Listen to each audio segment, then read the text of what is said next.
Alléluia.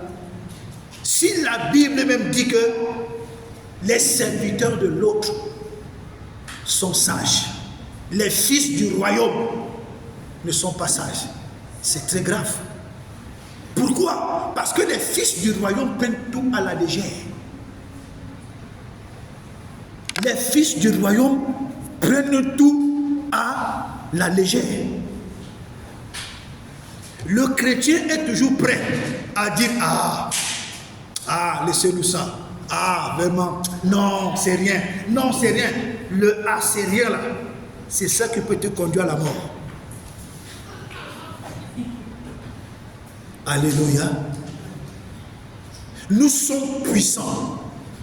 Nous sommes extrêmement puissants. Nous sommes extrêmement puissants. Nous sommes infiniment puissants.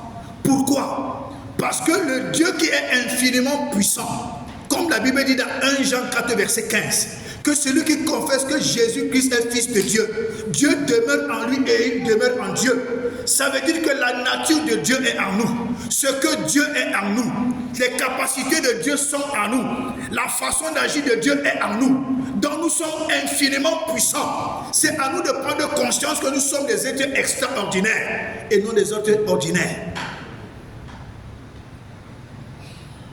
Le défaut avec les enfants de Dieu, c'est qu'ils veulent fonctionner et ils veulent vivre comme des hommes ordinaires. Ils font tout comme des hommes ordinaires. Ils réfléchissent comme des hommes ordinaires. Ils ont peur comme les hommes ordinaires. Ils se baladent comme les hommes ordinaires. Or, nous sommes à la nature et à l'image du Tout-Puissant. Faisons l'homme à notre image, à notre ressemblance, afin qu'il domine, qu'il ait la domination, qu'il soit puissant, qu'il soit redoutable. Tout ça est possible, tout ça est vrai, tout ça est là. Mais qu'est-ce qui nous manque? La méditation, la lecture de la parole de Dieu, avoir une vie de prière, avoir une vie de consécration, avoir une vie, je te dis, de méditation. C'est ça qui nous manque. Sur 24 heures, nous avons 20 heures sur le téléphone, WhatsApp, Instagram, YouTube, Facebook, 20 heures. Les autres 4 heures qui restent, nous avons 2 heures seulement. Seigneur, je te rends grâce et je te bénis. Merci beaucoup. Les autres 2 heures qui restent, ce sont les faux commentaires. Sur 24 heures. Or, les serviteurs de l'autre, les serviteurs du malin, les gars ont 20 heures dans la méditation. 20 heures dans la méditation. 2 heures, ils regardent juste la télé, ils s'informent. Les autres 2 heures, ils vont à ses occupations. Les serviteurs du diable n'ont pas le temps pour la distraction. Lui, sa distraction, c'est quand il sort pour gagner une âme qu'il va donner à Satan.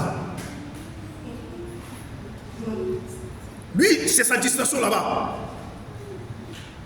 Dans sa méditation, dans ce moment de communion, quand il veut monter l'échelon, il veut avoir un grade, il veut gagner un marché, il veut percer. Quand il médite, le diable lui dit, ok, aujourd'hui j'ai besoin de 3 cœurs. Le cœur des enfants de 6 mois. Le gars, c'est là, il va le trouver. Il va dans les hôpitaux. Le vol d'enfants, les trafics d'enfants, trafic de bébés, tout ça, vous croyez que c'est quoi? C'est pas pour rien. Le gars veut atteindre son objectif à tout prix. Et il sacrifie. Donc sur 24 heures, le gars a 20 heures de méditation avec son maître qui est Satan. Mais nous les enfants de Dieu, sur 24 heures, nous avons 24 heures sur cette pourriture qu'on appelle téléphone.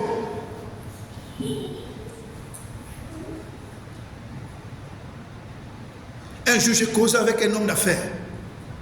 Il m'a dit, Christian, mes téléphones me servent seulement quand je dois gagner un business. Quand je traite mon business, je mets mon téléphone là, je n'ai rien à y voir avec, rien à cirer avec les réseaux sociaux. Pourtant, mes enfants, ma femme, tous sont dedans. Quand j'ouvre mon WhatsApp, c'est juste pour lire un message de ma femme et de mes enfants. Le reste, ça ne me sert à rien. À quoi te sert ton téléphone? Tu ne prêches pas dans ton téléphone. Tu n'évangélises pas dans ton téléphone. Tu ne publies même pas les prières dans ton téléphone. À quoi te sert ton téléphone?